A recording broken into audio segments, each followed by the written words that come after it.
من الشيطان الرجيم. بسم الله الرحمن الرحيم. الحمد لله رب العالمين الرحمن الرحيم مالك يوم الدين إياك نعبد وإياك نستعين اهدنا الصراط المستقيم صراط الذين أنعمت عليهم غير المغضوب عليهم ولا الضالين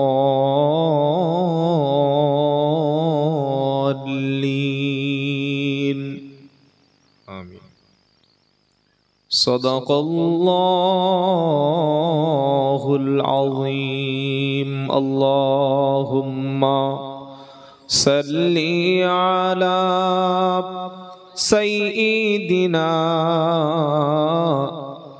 مولانا محمد وعلى آل سيدنا مولانا মুহাম্মদ। এই যে দুরূদটা পড়লাম না বাবা, এটা পড়ে কাদের লাভ হলো? আল্লাহর, রসুলের না আমাদের? জোরে বলুন, আমাদের। আপনার বাপ যদি আপনার জন্য 2 বিঘে জমি রেখে যায় আর বড় একটা বিশাল বিল্ডার্সের দোকান রেখে যায়, ব্যবসা রেখে যায়, এই বাপের সন্তান যদি বাপের জন্য দান সৎকার না করে, দোয়া না করে, বাপের সঙ্গে নিমখারামি হলো না? হলো না? কি গো? আল্লাহর নবী সাল্লাল্লাহু আলাইহি সাল্লাম আমাদের জন্য যে মার খেয়েছেন, না খেয়ে সারাটা জীবন ইসলাম প্রচার করেছিলেন, আমাদেরকে যাতে জাহান্নামের আগুনে যেতে না হয় তার জন্য তিনি ভালো করে ঘুমাতে পারেননি। তো সেই নবীর উপরে যখন আমরা দরুদ পড়ব, এটা আমাদের অন্তর থেকে হওয়ার দরকার ছিল। তো আসলে আমরা দরুদের গুরুত্ব অনেকে বুঝি না, ভাবি যে ওই বক্তা উঠেই একবার বলবে, মাঝে মাঝে আল্লাহুম্মা বলবে, এটা দায় সারা। কিন্তু যদি কোনো ব্যক্তি দরুদ পড়ে, সাথে সাথে আল্লাহ তাআলা তার আমলনামায় 10টা রহমত বর্ষণ করেন। বলুন সুবহানাল্লাহ। আল্লাহর রহমত ছাড়া জান্নাতে যাওয়া সম্ভব না। আমলে কোনো ব্যক্তিকে কিন্তু জান্নাত দেবে না, ভালো করে মাথায় রাখবেন। তা বলে এই নয় যে আমল ছেড়ে দিতে হবে। আমল করে কোনো মানুষ জান্নাতে যাবে না যদি আল্লাহর দয়া না থাকে এবং রসুলের সুপারিশ লাগবে। কার সুপারিশ? মুহাম্মদ মুস্তাফা সাল্লাল্লাহু আলাইহি সাল্লামের সুপারিশ লাগবে। তিনি যদি আপনাকে কিয়ামতের দিন বলেন যে এই উম্মত আমার, আমি নবী সুপারিশ করছি, তাহলে আপনি জান্নাতি। আর নবী সাল্লাল্লাহু আলাইহি সাল্লাম যদি বলে উম্মতকে আমি চিনি না, ইনি আমার দলে না, ইনি আমার কেউ না, তাহলে আল্লাহ আপনার আর নিচ্ছে না, আপনি জান্নাতে যাওয়ার রাস্তাই পাচ্ছেন না। সেজন্য অন্তরের অন্তরস্থল থেকে সকলে উচ্চ স্বরে মহাব্বতে আল্লাহুম্মা সাল্লি আলা সাইয়্যিদিনা মাওলানা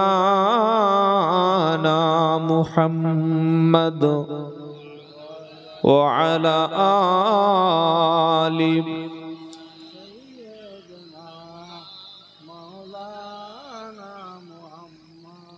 আলহামদুলিল্লাহ। সমস্ত প্রশংসা আমাদের আল্লাহর, যিনি সুন্দর একটা পরিবেশ আমাদেরকে দিয়েছেন, যে পরিবেশে কোরআন শোনার জন্য, নবীর আদর্শ জীবনীগুলো শোনার জন্য, কোরআনের মজলিসে, জিকিরের মজলিসে আল্লাহ আসার এবং বসার তৌফিক দিয়েছেন। আমরা সকলে বলি আলহামদুলিল্লাহ। পিয়ারা নবীর উপরে দরুদ ও সালাম বর্ষিত হোক। সকলে বলুন সাল্লাল্লাহু আলাইহি ওয়াসাল্লাম। আল্লাহ তাআলা তিনি যাকে ভালোবাসেন তাকেই তিনি হেদায়েত নসিব করেন, সঠিক পথে চলার তৌফিক দেন। যার কপাল ভালো, যার নসিব ভালো, সেই ব্যক্তি আল্লাহর উপরে ঈমান আনতে পারে। যার নসিব খারাপ, তাকদীর খারাপ, বদনসিব, তার উপরে ঈমান আসে না।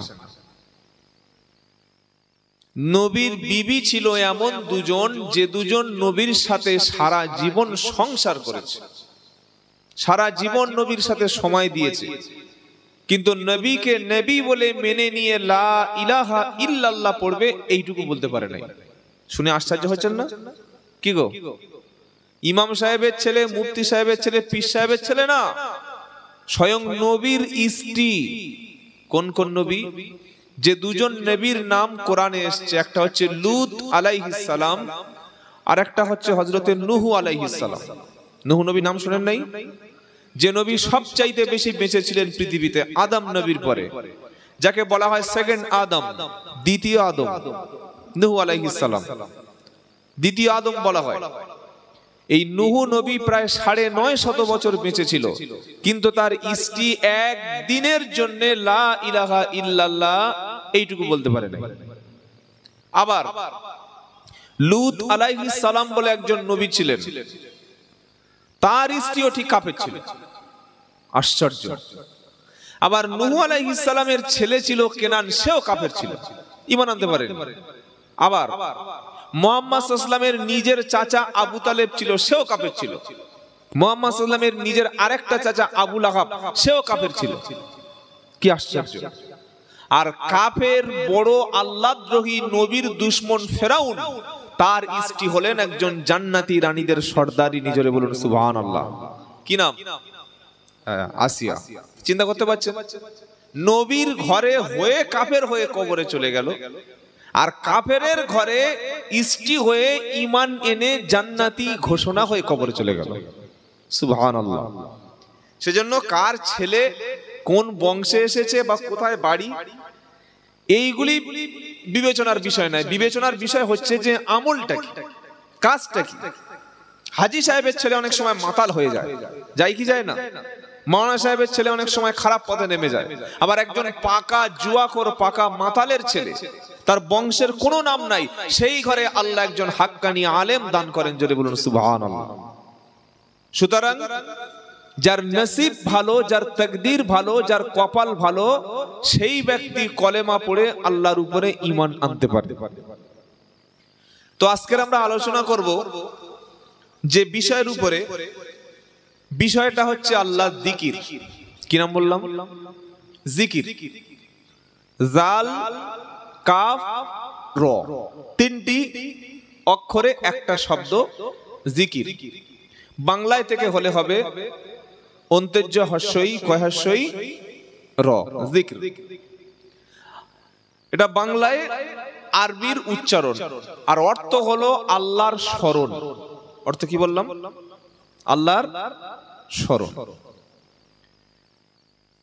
আল্লাহ তাআলা এই পৃথিবীর মানুষকে হেদায়েত করার জন্য আল্লাহর পক্ষ থেকে সবচাইতে বড় যে নিয়ামত দিয়েছেন, সবচাইতে বড়, ওটার নাম হলো আসমানি কিতাব, যার নাম হলো কোরআন শরীফ। জোরে বলুন সুবহানাল্লাহ।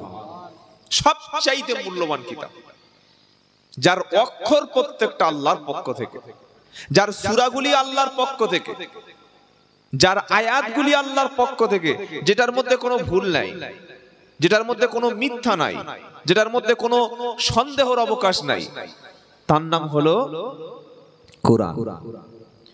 তো আমি আলোচনার বিষয় বলে দিয়েছি, আলোচনার বিষয় হচ্ছে জিকির বা আল্লাহর স্মরণ।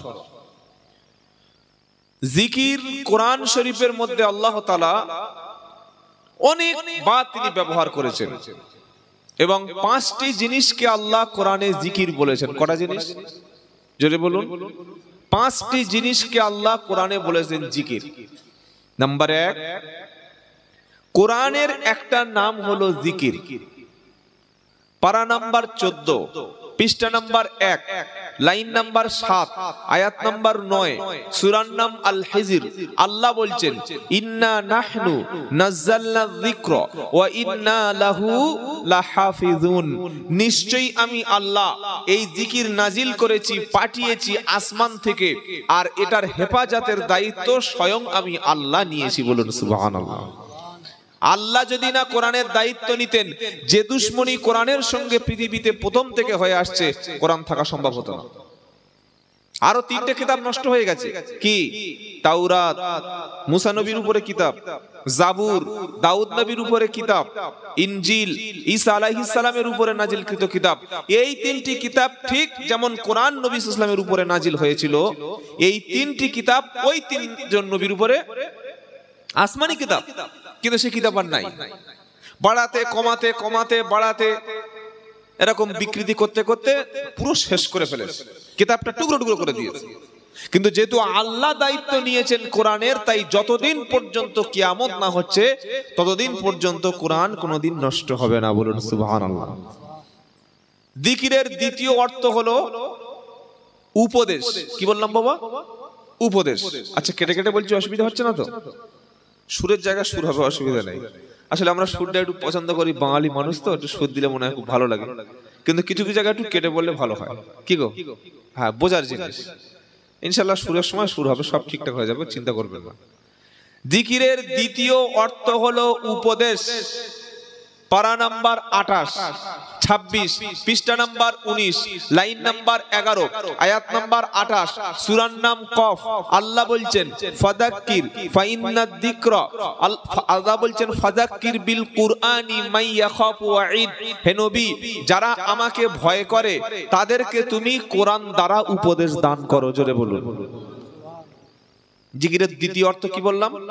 উপদেশ। উপদেশ। জিকিরের তৃতীয় অর্থ হলো নামাজ। জোরে বলুন সুবহানাল্লাহ। পারা নাম্বার 28, পৃষ্ঠা নাম্বার 13, লাইন নাম্বার 3, আয়াত নাম্বার 9, সূরার নাম জুমা। আল্লাহ বলছেন ইয়া আইয়ুহাল্লাযীনা আমানু ইদা নুদিয়া লিস-সালাতি মি ইয়াউমিল জুমআতি ফাসআউ ইলা যিকরিল্লাহ। ও বিশ্বাসী ইমানদারেরা, যখন জুমার দিনে আমার ঘরে তোমাদেরকে নামাজের দিকে আহ্বান করা হয়, তখন তোমরা ইলা যিকরিল্লাহ, এখানে যিকরিল্লাহ অর্থাৎ আল্লাহর স্মরণ, নামাজের দিকে তোমরা দ্রুত চলে এসো। জোরে বলুন। কটা শুনলাম? 3টি। 1 জিকির মানে কোরআন, 2 জিকির মানে উপদেশ, 3 জিকির মানে নামাজ। নাম্বার 4, পারা নাম্বার 16, পৃষ্ঠা নাম্বার 19, লাইন নাম্বার 13, আয়াত নাম্বার 124, সূরার নাম তাহা। আল্লাহ বলছেন ওয়ামান আ'রাদা আন যিকরি ফাইন্না লাহু মাঈশাতান যানকা ওয়া নাহশুরুহু ইয়াউমাল কিয়ামাতি আমা। এখানে জিকিরের অর্থ হলো আল্লাহর বিধান, আল্লাহর আইন, আল্লাহর হুকুম। জোরে বলুন। আল্লাহ বলছেন যদি তোমরা আমার বিধান, আমার হুকুম, আমার আইন থেকে চোখ সরিয়ে নাও, মুখ সরিয়ে নাও, আমার হুকুম থেকে দূরে সরে যাও, দুনিয়ায় তোমাদের রুজি, তোমাদের অর্থের অভাব দেবো, তোমাদের জীবনটাকে আমি কষ্টের মধ্যে ফেলে দেব, আর কিয়ামতের দিন যেদিন উঠবে হাসরের ময়দানে চোখে দেখতে পাবে না। এটা আল্লাহর কথা। 5 নাম্বার জিকিরের অর্থ হচ্ছে আল্লাহর স্মরণ। জোরে বলুন সুবহানাল্লাহ। কোথায় আছে?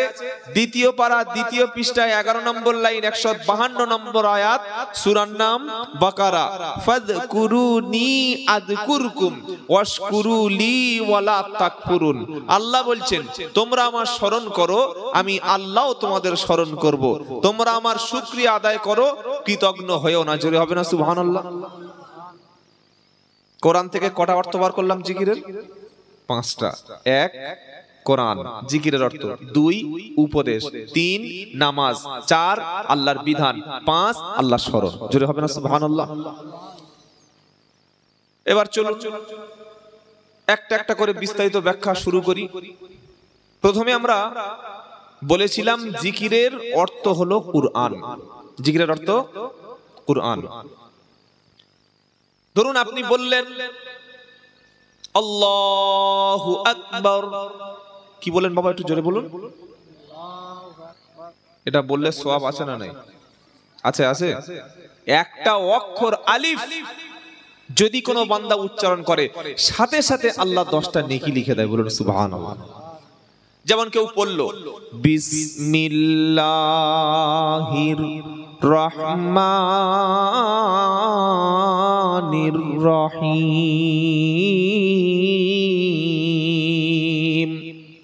এটা প্রত্যেকটা সূরার প্রথমে আছে, শুধু সূরা তাওবা ছাড়া। মানে 114 বার আল্লাহ তাআলা এই বাক্যটা কোরআনে ইউজ করেছে, বলুন সুবহানাল্লাহ। তো সূরা তাওবা ছাড়া প্রত্যেকটা সূরার শুরুতে আল্লাহ যখন বিসমিল্লাহ বলে শুরু করেছে, এই বিসমিল্লাহির রহমানির রহিমের মধ্যে 19টা অক্ষর আছে। কটা? 19টা। আর একটা করে নেকি হলে বিসমিল্লাহির রহমানির রহিমের মধ্যে, তাহলে 19 কে 10 দিয়ে গুণ করলে 190। অর্থাৎ কেউ যদি এরকম বলে বিসমিল্লাহির রহমানির রহিম, এটা বলার সাথে সাথে 190টা নেকি লেখা হয়ে যাবে। এটা কনফার্ম। এ নাকি মানে হতে পারে না হতে পারে এরকম কোনো ব্যাপার না। ধরুন আপনি নামাজ পড়লেন, কবুল হতে পারে নাও হতে পারে। কি গো, মসজিদে 2 লাখ টাকা দিলাম, কবুল হবে কনফার্ম? হতে পারে নাও হতে পারে, সন্দেহ আছে। হজ করতে গেলাম, আমি হাজি নামের আগে লিখছি হাজি, হ্যাঁ, কিন্তু হাজি হয়েছে কিনা ওইটা আমার কাছে কোনো গ্যারান্টি নেই। আমি হাজি গ্যারান্টি দিচ্ছি, হাজি হাজি হাজি হাজি আলহাজ আলহাজ, কিন্তু আমি যে হাজি হয়েছি আল্লাহর কাছে হাজি কিনা এই ব্যাপারে কোনো গ্যারান্টি নাই। আছে? মানুষ বলছে হাজি সাহেব তাই হাজি। হ্যাঁ, আবার ধরুন আপনি যাকাত দিলেন, যাকাত শতকরা 2.5%, এই যাকাতটা কবুল হলো কিনা এই ব্যাপারে কোনো গ্যারান্টি নাই। যাকাত দিয়েছি এতটুকু মনের বিশ্বাস, কিন্তু আপনি যখন বললেন একটি অক্ষর কোরআনের পড়লেন, এটা সাথে সাথেই কবুল হবে, বলুন সুবহানাল্লাহ। হ্যাঁ, গ্যারান্টি আছে। আপনি যখন বললেন আসসালামু আলাইকুম, আপনি সালাম দিলেন, সাথে সাথে আপনার আমলনামায় নেকি লিখবে, বলুন না সুবহানাল্লাহ। তো আল্লাহ তাআলা তিনি মানুষকে কোরআন পড়তে বলেছেন। কোরআনের প্রথম নাম হলো জিকির। আল্লাহু আকবার বললে যেমন সওয়াব হয়, দরুদ শরীফ পড়লে যেমন সওয়াব হয়, ঠিক যদি কোনো বান্দা কোরআন বসে বসে তেলাওয়াত করে, প্রত্যেকটি অক্ষরে 10টা নেকি তার সাথে সাথে আল্লাহ লিখে দেয়, বলুন সুবহানাল্লাহ। যতগুলো অক্ষর আছে, এবার কোরআনে কত অক্ষর আছে? 3,23,760টি। শব্দ আছে কটা?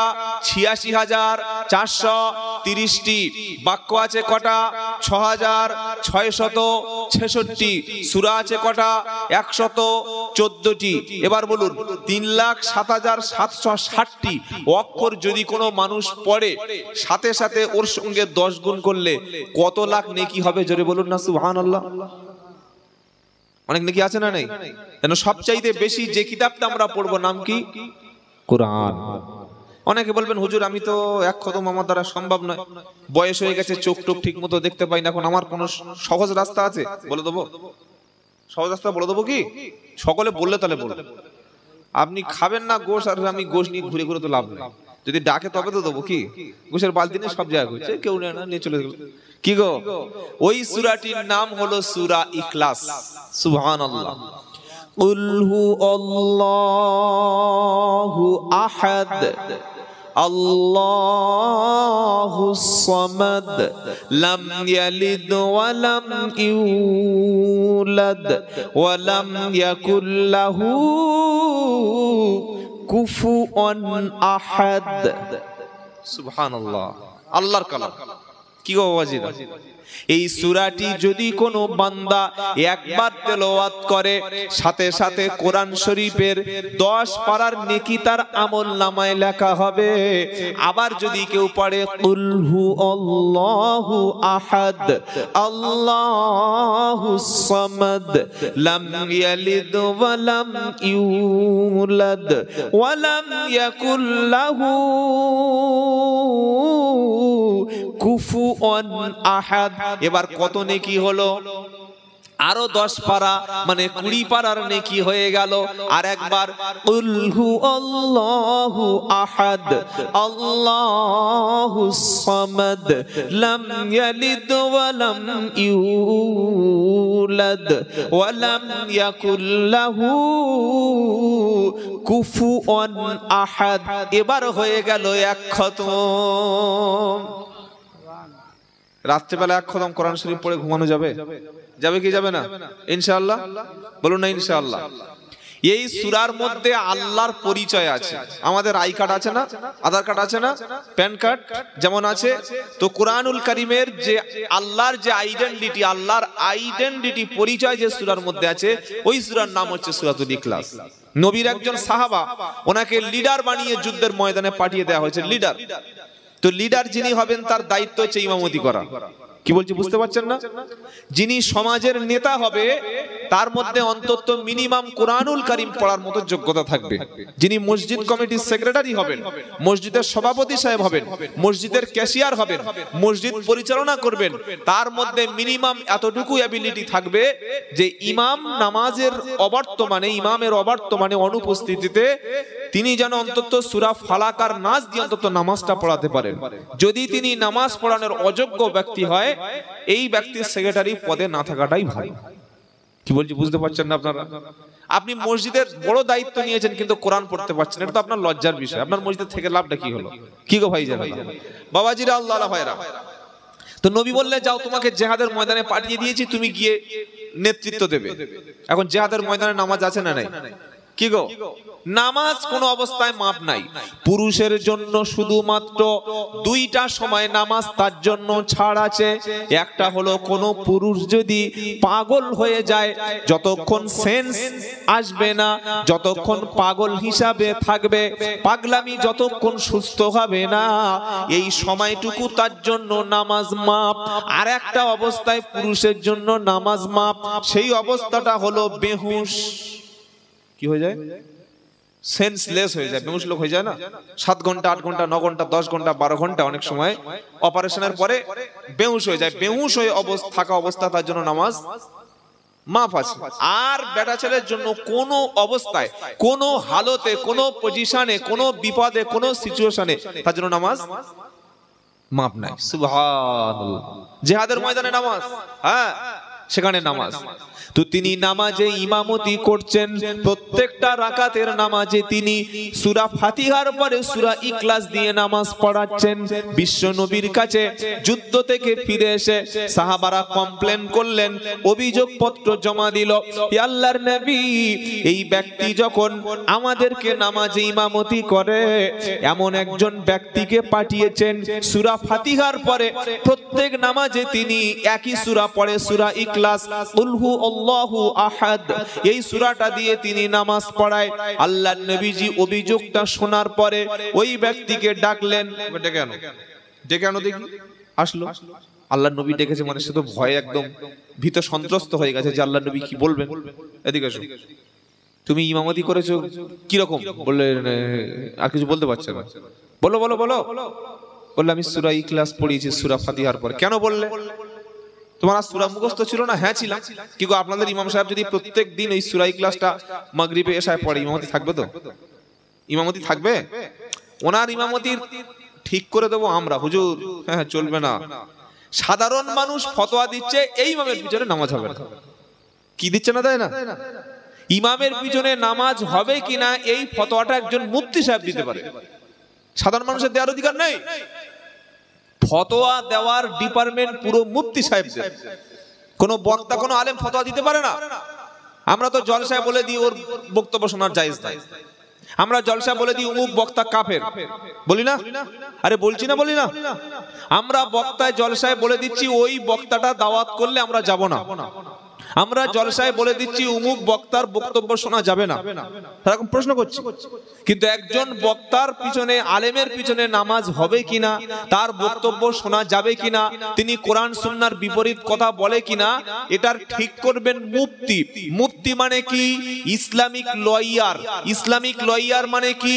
শরিয়াতের পূর্ণাঙ্গ ইলম যার রয়েছে, এবং সেই মুফতি সাহেবটা মুখে ফতোয়া দেবেন না, তিনি লিখিত আকারে প্রকাশ করবেন। এটাই হচ্ছে মুফতির নমুনা।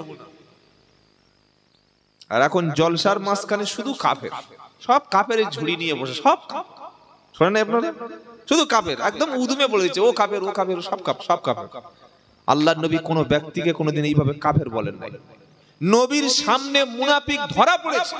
আব্দুল্লাহ ইবনে উবাই মদিনার নেতা ছিল, যখন আল্লাহর নবীর পিছনে ষড়যন্ত্র করছিল প্রকাশ করে দিয়েছে আল্লাহ যে ওই ব্যক্তি মুনাফিক, ওই ব্যক্তি মুনাফিক। তারপরেও আল্লাহর নবী তাকে হত্যা করেনি, তাকে ছেড়ে দিয়েছেন, ক্ষমা করে দিয়েছেন। এমনকি এই আব্দুল্লাহ ইবনে উবাই মুনাফিকদের নেতা, ইসলামের সবচাইতে ক্ষতি করেছে। তার ইন্তেকালের পরে আল্লাহর নবী সাল্লাল্লাহু আলাইহি ওয়াসাল্লাম নিজের ফিরহান, নিজের পবিত্র জুব্বা মোবারক তার নিজের জানাজার নামাজ পড়িয়ে তার কাফন বানিয়ে দিয়েছে। বলুন সুবহানাল্লাহ। যখন নবীজি জানাজার নামাজ পড়ালেন, আল্লাহ পাক সঙ্গে সঙ্গে নবীকে সাবধান করে দিচ্ছেন। পারা নাম্বার 10, সূরার নাম তাওবা, লাইন নাম্বার 1, আয়াত নাম্বার 80। আল্লাহ সাবধান করছেন কি, ইস্তাগফির লাহুম আওলা তাস্তাগফির লাহুম আওলা ইস্তাগফির লাহুম আওলা তাস্তাগফির লাহুম 70 মাররাতান ফালাই ইয়াগফিরুল্লাহু লাহুম।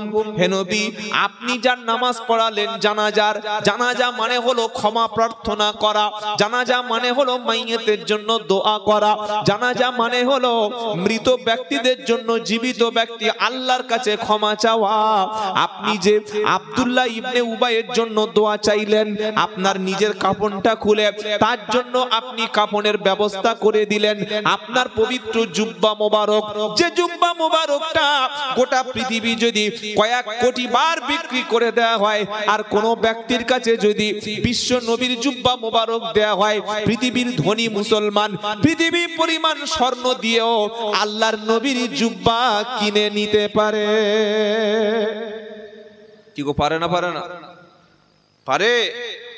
এমনও মানুষ আছে যে যদি বলি ভাই নবীর জুব্বা আমার কাছে আছে, যদি কোনো রাজা বাদশা সৌদি থেকে বলে, পৃথিবীর সবচাইতে ধনী মুসলমান আল্লাহ রাসূলের যত কোটি টাকা লাগ দিয়ে ওই জুব্বাটা কিনতে রাজি হবে। হবে না? হবে না? এটা ছেলে খেলা ব্যাপার নয়। যে জুব্বা নিয়ে নবী নামাজ পড়াতেন, যে জুব্বা পরে আল্লাহর নবী আল্লাহর কোরআন তেলাওয়াত করতেন, নবী জিহাদের লিড দিতেন, সেই জুব্বা ওটা খুলে দিয়েছিল কার জন্য? আব্দুল্লাহ ইবনে উবাই, মুনাফিকদের সর্দার। বাইরে মুসলমান আর ভিতরটা মুনাফিক।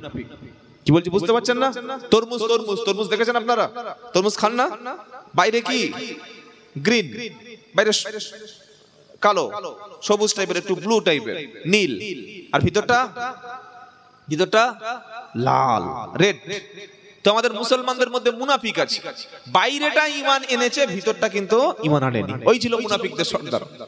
যখন জানাজার নামাজ পড়লেন, নবীজি কাফন খুলে তাকে দাফন করে দিলেন।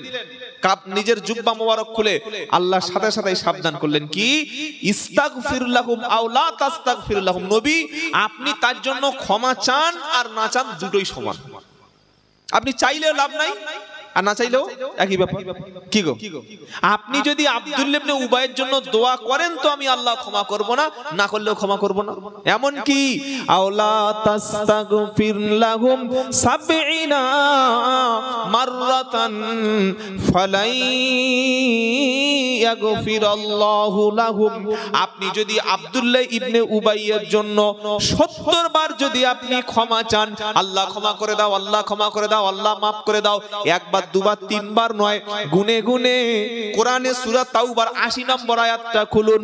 আল্লাহ বলছেন 70 বার যদি আপনি ক্ষমা চান, ওই আব্দুল্লাহ ইবনে উবাইকে কখনো ক্ষমা করব না। নবী 70 বার দোয়া চাইলেন। তাফসীরে এসেছে যে আমি 70 বার, আল্লাহ বলেছে চেয়েই দেখবো। আল্লাহ বলছেন খবরদার নবী। আবার দুটো আয়াত পরে আল্লাহ বলছেন ওয়ালা তুসাল্লি আলা আহাদিম মিনহুম মাতা ওয়ালা তাকুম আলা কবরিহি। হে নবী, এই রকম আব্দুল্লাহ ইবনে উবাই মার্কা মুসলমান, মুনাফিক মার্কা মুসলমান, যারা মুখে স্বীকার করেছে কিন্তু অন্তর থেকে ইসলাম মেনে নেয়নি, এদের মৃত্যুর পরে এদের জানাজার নামাজ পড়বেন না, আর এদের কবরের কাছে কখনো দাঁড়াবেন না। সুবহানাল্লাহ, কি আশ্চর্য কথা! চিন্তা করো বাবাজিরা, আল্লাহ ভাইরা। তো নবী বললেন এদিকে তুমি যে এই সূরা ইখলাস দিয়ে নামাজ পড়াচ্ছিলে কেন? সাহাবা তো ভয় পেয়ে গেছে, কি উত্তর দেব? আল্লাহর নবী সাহাবা বলেন, হে আল্লাহর নবী, এই সূরা ইখলাসটা যখন পড়ি তখন আমার মনে হয় যে আল্লাহর যে পরিচয়, আল্লাহর যে প্রশংসা এই সূরার মধ্যে আছে, আল্লাহর ভালোবাসায় এই সূরাটি আমি পড়ি। বলুন সুবহানাল্লাহ। আমার নবীজি বললেন, আল্লাহর ভালোবাসায় যদি তুমি এই সূরাটি পড়ে থাকো, এই সূরার মুহাব্বত, আল্লাহর ভালোবাসার কারণে সূরা মুহাব্বত তৈরি হয়েছে, এই সূরা ইখলাসের ভালোবাসা তোমাকে জান্নাতে নিয়ে যাবে। জোরে বলবেন না সুবহানাল্লাহ। মোবাইলের সঙ্গে অতিরিক্ত ভালোবাসা করবেন না। পেপার পত্রিকার সঙ্গে বেশি ভালোবাসা করার দরকার নাই, চায়ের দোকানের সঙ্গে বেশি ভালোবাসার দরকার নাই, পাড়ায় আড্ডা দেওয়ার বেশি দরকার নাই। যেই নামাজটা হয়ে যাবে মাগরিবের সময়, ইমাম সাহেব মসজিদে থাকেন না, উড়ে চলে যান। থাকে মাগরিব থেকে এসা পর্যন্ত ঘুমিয়ে পড়ে নাকি, বসে থাকে। তো আপনি যদি বলেন হুজুর আমার সূরা ইখলাসটা একটু ঠিক করে দিন আর একটা সূরা মুখস্থ করে দিন, যদি আপনি বলেন, উনি আপনাকে মসজিদ থেকে বার করে ভিতর থেকে চাবি দিয়ে যাবে, তাই তো নাকি? শেখাবে না কি? শেখাবে না? শেখাবে না? সেজন্য সূরা ইখলাসটা আমরা প্রত্যেকদিন রাতে 3 বার আমল করতে করতে ঘুমাবো, বলুন ইনশাআল্লাহ। যদি ঘুমাতে পারি 1 খতম কোরআন শরীফের নেকি লিখে দেবেন কে? নারে তাকবীর। আমল বলে দিয়ে গেলাম, ইনশাআল্লাহ করলে আপনাদের লাভ। প্রত্যেকদিন সূরা ইখলাস 3 বার 1 খতম কোরআন শরীফের সওয়াব নিয়ে ঘুমাবেন, সুবহানাল্লাহ। তাহলে কোরআনের প্রথম অর্থ কি শুনিয়েছি? জিকিরের প্রথম অর্থ কোরআন। কোরআনটা হচ্ছে জিকির। আল্লাহ বলেছেন, আবার বলছি, ইন্না নাহনু নাযালনা যিকরা ওয়া ইন্না লাহু লাহাফিজুন। নিশ্চয়ই আমি আল্লাহ এই কোরআন নাজিল করেছি, আর এটার হেফাজতের দায়িত্ব আমি আল্লাহ নিজেই নিয়ে নিয়েছি। আল্লাহ কি করে দায়িত্ব নিয়েছেন আর কিভাবে হেফাজত করবেন সেটাও বলে দিয়েছে। আল্লাহর নবী সাল্লাল্লাহু আলাইহি সাল্লামের উপরে আমাদের ঘরে যে মোটা কোরআন শরীফ দেখতে পান, এটা একদিন একদম জেরক্সের মতো নবীর হাতে এসে, জোরে বলেন, পড়েনি। আল্লাহর নবীর হাতে একসঙ্গে 30 পারা নাজিল হয়নি। আল্লাহ বলছেন, ওয়ালাউ নাযালনা আলাইকাল কিতাবা কিরতাসিন ফালামাসুহু বিআইদিহিম লাকালাল্লাযীনা কাফারু হাদা সিহরুম মুবিন। এটা 7 নম্বর পারা 12 নম্বর পৃষ্ঠা 12 নম্বর লাইন, সূরার নাম আনআম। আল্লাহ বলছেন, যদি আমি কোরআনটা মুহাম্মদ সাল্লাল্লাহু আলাইহি সাল্লামের উপরে কাগজের পৃষ্ঠা আকারে, জেরক্স আকারে, কাগজের আকারে যদি পাঠিয়ে দিতাম, তখন ওই মক্কার লোকগুলো তারা কাগজটা স্পর্শ করত, টাচ করত, তুলে ধরতো আর বলতো এটা জাদু। কি বলতো? ও জাদু বলতো। আমি আল্লাহ এজন্য করে 1 দিন 2 দিন 3 দিন না, 23টি বছর ধরে অল্প অল্প করে যেখানে যখন যেমন প্রয়োজন সেইখানে কোরআন পাঠিয়েছি। জোরে বলুন সুবহানাল্লাহ। যখন অল্প অল্প করে কোরআন মুহাম্মদ সাল্লাল্লাহু আলাইহি ওয়াসাল্লামের উপরে আসছিলেন, তিনি বারবার পড়ছিলেন যাতে ভুলে না যায়। শুনছেন আপনারা? নবী কিন্তু এরকম লিখে রাখতেন না, লেখার জন্য আলাদা লোক থাকতো, তার নাম হচ্ছে যায়েদ ইবনে সাবিত। এরকম কয়েকটা ওহী লেখক লিখে রাখতেন তারা।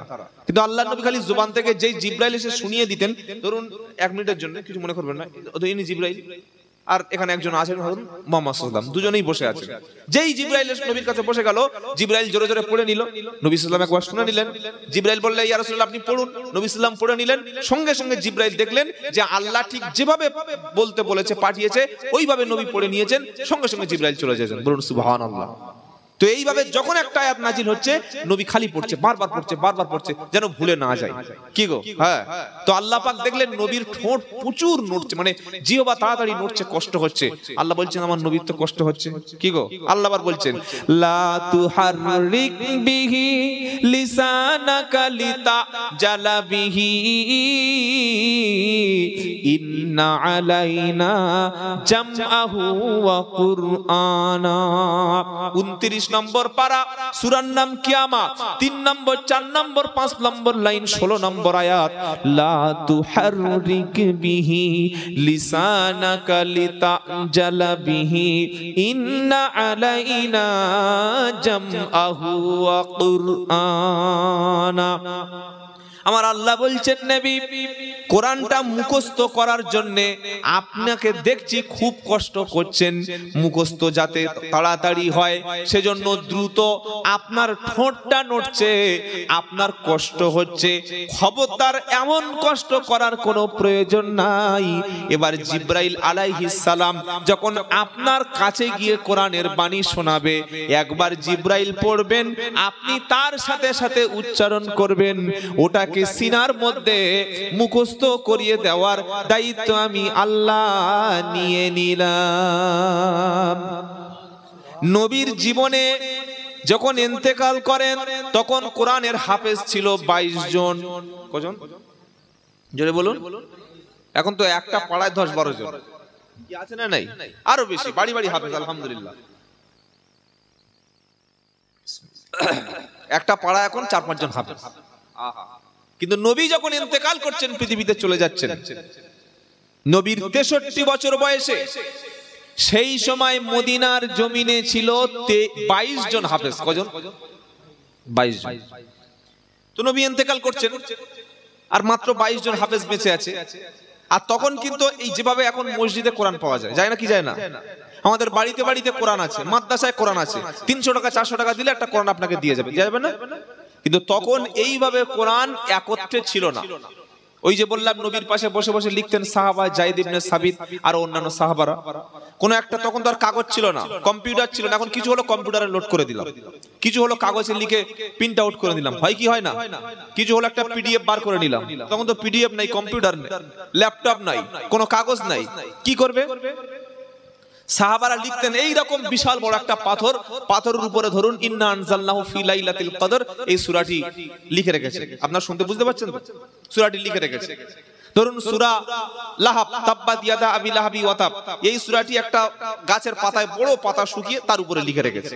ধরুন সূরা মাউন, আরাইতাল্লাযী ইউকাদ্দিবু বিদ্দিন, এই সূরাটি গাছের ছাল কেটে ছোট ছোট করে কেটে কেটে কেটে কেটে ওর গায়ে লিখে রেখেছে। যেমন তাজমহল, তাজমহলের গায়ে দেখবেন কোরআনের প্রায় অর্ধেকের বেশি অংশ তাজমহলের গায়ে লেখা আছে, বলুন সুবহানাল্লাহ। কুতুব মিনার, তার গায়ে কোরআনের আয়াত রয়েছে। বড় বড় মসজিদে কেটে কেটে পাথর কোরআন আয়াত লেখে না? ঠিক সাহাবারা ওইভাবে লিখে রাখতেন। কোরআন তখন এক জায়গায় হয়নি। নবী যখন ইন্তেকাল করলেন, তারপর একটা যুদ্ধ হলো, ইয়ামামার যুদ্ধ। ইয়ামামা, এই ইয়ামামার যুদ্ধের পরে অনেক হাফেজ শহীদ হয়ে গেল, আর কয়েকজন মাত্র হাফেজ বেঁচে থাকলেন। মনে রাখবেন যে মাওলানা সাহেবের কাজ হলো কোরআনের ব্যাখ্যা করা, কোরআন থেকে আলোচনা করা। মাওলানা সাহেবের কিন্তু সিনার মধ্যে কোরআন মুখস্থ নাই। কোন মাওলানা সাহেব এক জায়গায় বসে 30 পারা বলতে পারবেন না, কিন্তু একজন বলতে পারেন, তার নাম হচ্ছে হাফেজ সাহেব। বলুন না সুবহানাল্লাহ। তিনি এক জায়গায় বসে 30 পারা কোরআন বলতে পারেন, তিনি হচ্ছেন হাফেজ। তো ওই রকম ব্যাপক পরিমাণে হাফেজ যখন শহীদ হয়ে গেল, নিহত হয়ে গেল, তখন হযরতে আবু বকর সিদ্দিক বিষয়টা ভাবলেন, হযরতে ওমর ফারুক ভাবলেন, উসমান গনি ভাবলেন। ভেবে আবু বকর সিদ্দিক প্রথমে ডাকলেন হযরতে ওমর ফারুককে, ডাকলেন, ওমর এদিকে এসো। বললে কি? বলে ইয়ামামা যুদ্ধে যেভাবে হাফেজ কোরআন শহীদ হয়ে যাচ্ছে, আর নবীর ইন্তেকালের সময় তো কোরআন এক জায়গায় করা হয়নি, আর মাত্র 22 জন হাফেজ। পরবর্তী নেক্সট যুদ্ধে যদি সবাই শহীদ হয়ে যায়, তাহলে কোরআনটা রক্ষা করা সম্ভব হবে না। এক কাজ করো, কোরআনটা এক জায়গায় করা হোক। ওমর ফারুক তো শুনে পা একদম ঠান্ডা হয়ে গেল, মানে পাথর যেন মাথার উপরে পাহাড় ভেঙে পড়ল। ওমর ফারুক বলছেন, ভাই আবু বকর, আপনি বলছেনটা কি? যে কাজ আল্লাহর নবী করে যায়নি, সে কাজটা আমরা করব কি করে? কি বলছি বুঝতে পারছেন না? যে কাজ বিশ্ব নবী সাল্লাল্লাহু আলাইহি ওয়াসাল্লাম করেননি, সেটা আমরা করব কিভাবে? বললেন উসমানকে ডাকো। উসমান গনিকে ডাকলেন, তিনি বললেন হ্যাঁ, প্রস্তাবটা খুব ভালো। খুব বোঝানো হলো, ওমর ফারুককে বোঝানো হলো। তো ওমর ফারুক বলল, নবী সাল্লাল্লাহু আলাইহি ওয়াসাল্লামের 24 ঘন্টা সাথী যিনি ছিলেন, কাতিবে ওহী লিখতেন, রাইটার, তার নাম হচ্ছে যায়েদ ইবনে সাবিত, এই যায়েদকে ডাকো। যায়েদ রাদিয়াল্লাহু তাআলা আনহু আসলেন। একটা করে আয়াত অংশ, গাছের ছাল ডাল বিভিন্ন পাতা, ওইগুলি নিয়ে সূরা বাকারার এই অংশটা লিখে রাখো, সূরা আল ইমরানের ওই অংশটা লিখে রাখো, সূরা নিসার ওই অংশটা লিখে রাখো। যখন একটা করে আয়াত লিখছেন আর দুজন করে সাক্ষী উপস্থিত করছেন, যে এই আয়াতটা যখন নাজিল হয়, কে কে শুনেছিলে, কার কার সামনে নবী বলেছিল, বললে হ্যাঁ আমরা শুনেছি। এভাবে গোটা কোরআনটাকে এই এক জায়গা করা উসমান গনি রাদিয়াল্লাহু তাআলা আনহু, হযরতে ওমর ফারুক রাদিয়াল্লাহু তাআলা আনহু আর আবু বকর সিদ্দিক যায়েদ রাদিয়াল্লাহু তাআলার উপরে দায়িত্ব দিলেন। কি বিশাল দায়িত্ব, বুঝতে পারছেন? চারটিখানি ব্যাপার না। হযরতে যায়েদ রাদিয়াল্লাহু তাআলা আনহু বলেন, যখন আমাকে দায়িত্ব দেয়া হলো, আমাকে আবু বকর এবং উমর দুজন ডেকে যখন বিষয়টা আমার সামনে বললেন, আল্লাহর কসম আল্লাহি উহুদ পাহাড় যদি এক জায়গা থেকে নিয়ে আরেক জায়গায় স্থানান্তরিত করে দেওয়া আমাকে বলতো, আমার দ্বারাই সহজ ছিল, কিন্তু কোরআন লিখে এক জায়গায় একত্র করা আমার পক্ষে কঠিন ছিল। কিন্তু তারা দুজনে আমাকে বোঝালেন, আর আল্লাহ পাক আমাকে ইসলামের জন্য অন্তরটা প্রশস্ত করে দিলেন। আল্লাহ যদি আপনাকে সহজ না করে দেয়, আপনি কোরআন বুঝতে পারবেন না। প্রচুর ছেলে মাদ্রাসা পড়তে যায়, বাপ দোয়া করছে আল্লাহ ছেলেটা আলেম বানাও, হাফেজ বানাও, মুফতি সাহেব বানাও, কিন্তু পড়াশোনা 3 বছর 4 বছর করে বাড়িতে এসে এমন বাদত তৈরি হয়েছে, ও সাধারণ ছেলের চাইতে আরো বাদরামি করছে। কি আছে না নাই? হ্যাঁ, কারণ তার কপালে হেদায়েত নাই, হেদায়েত শূন্য হয়ে গেছে। লেখা শুরু হয়ে গেল। কয়েক বছর পরিশ্রম করার পরে যখন কোরআনের একটা কপি লেখা হলো, ওটা নিয়ে আল্লাহর নবী সাল্লাল্লাহু আলাইহি সাল্লামের দ্বিতীয় খলিফা হযরতে ওমর ফারুকের কাছে যায়েদ ইবনে সাবিত জমা দিলেন। জোরে বলুন সুবহানাল্লাহ। যে হাফেজগুলো বেঁচে ছিলেন তাদেরকে বললেন, তোমরা কোরআন পড়ো। সুবহানাল্লাহ বলতে ইচ্ছা করে না? কি আশ্চর্য ইতিহাস গো। হ্যাঁ, যায়েদ ইবনে সাবিত এবং উমর বললেন, তোমরা কোরআন পড়ো। হাফেজে কোরআন যে কজন বেঁচে ছিল তারা কোরআন পড়তে শুরু করলো, আর প্রত্যেকটা অক্ষর আয়াতগুলি মিলিয়ে মিলিয়ে দেখা শুরু হলো। মেলানো শেষ হয়ে গেল, হাফেজে কোরআনের তেলাওয়াত শেষ হয়ে গেল। সূরা ফাতিহা থেকে নাস পর্যন্ত 114টা সূরা, 30টি পারা, 540টা রুকু, 86,430টি শব্দ, 6,666টি বাক্য, 3,23,760টা অক্ষর।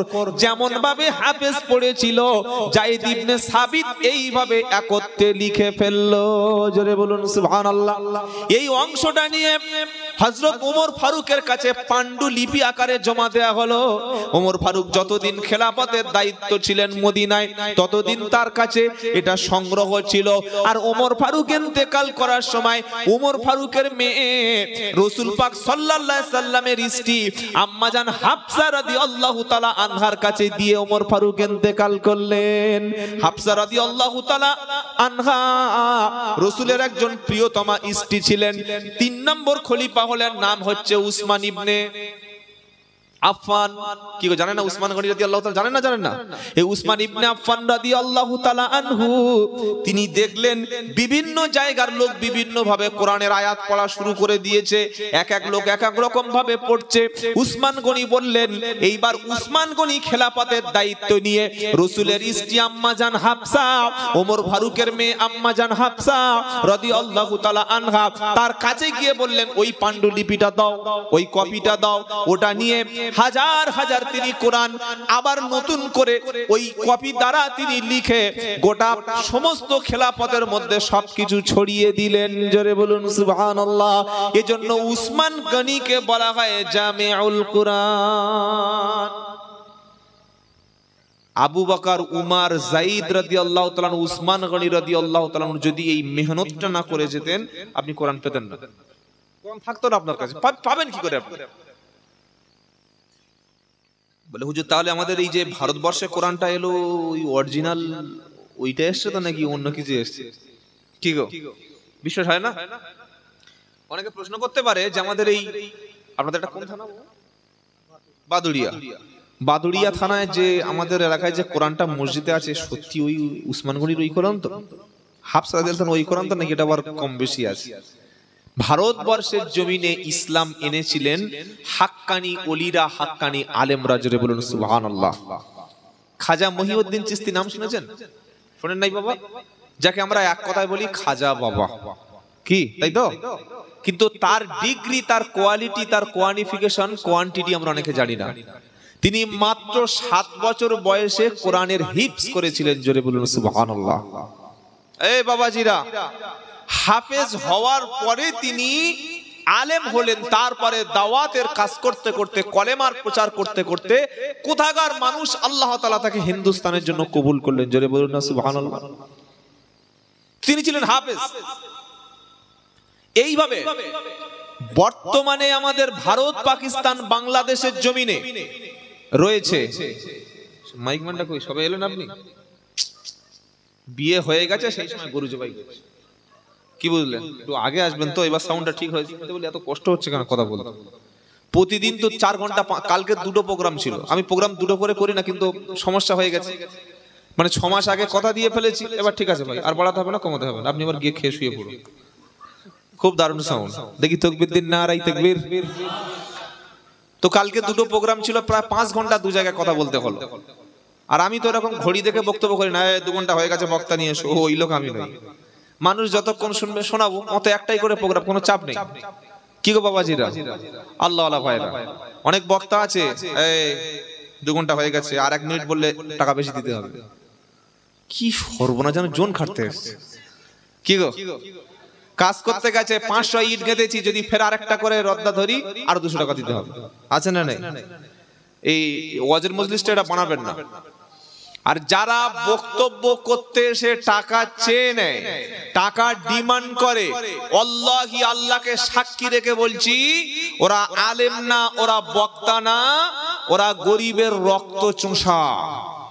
বক্তা হওয়ার জন্যে মাথায় টুপি পরেছে, মুখে দাড়ি লাগিয়েছে, গায়ে জুব্বা লাগিয়েছে, টান শিখে নিয়েছে, কিছু পীর সাহেবের জীবনী মুখস্থ করেছে, 2টো একটা গজল মুখস্থ করেছে, কিন্তু কোরআন তারা পড়েনি। যদি বলেন কেন পড়েনি, পারা নাম্বার 23 সূরার নাম ইয়াসিন। আল্লাহ বলছেন, ইত্তাবিউ মাল্লা ইয়াসআলুকুম আজরা ওয়া হুম মুহতাদুন, তোমরা তাদের অনুসরণ করো, তাদেরকে মেনে নাও যারা দিন প্রচার করে, কোরআনের কথা শুনিয়ে, কলেমার কথা শুনিয়ে তোমাদের কাছে কোনো পারিশ্রমিক চায় না, টাকা চায় না, পয়সা চায় না, তাদেরকেই তোমরা অনুসরণ করো। জোরে বলুন না সুবহানাল্লাহ।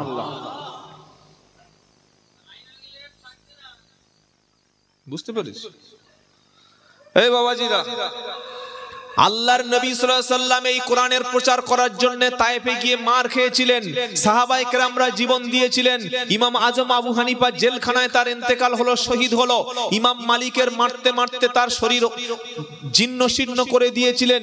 ইমাম হাম্বল রাহমাতুল্লাহ আলাইহি 2টো হাত বেঁধে হাত 2টো ডিসকানেক্টেড হয়ে গিয়েছিল।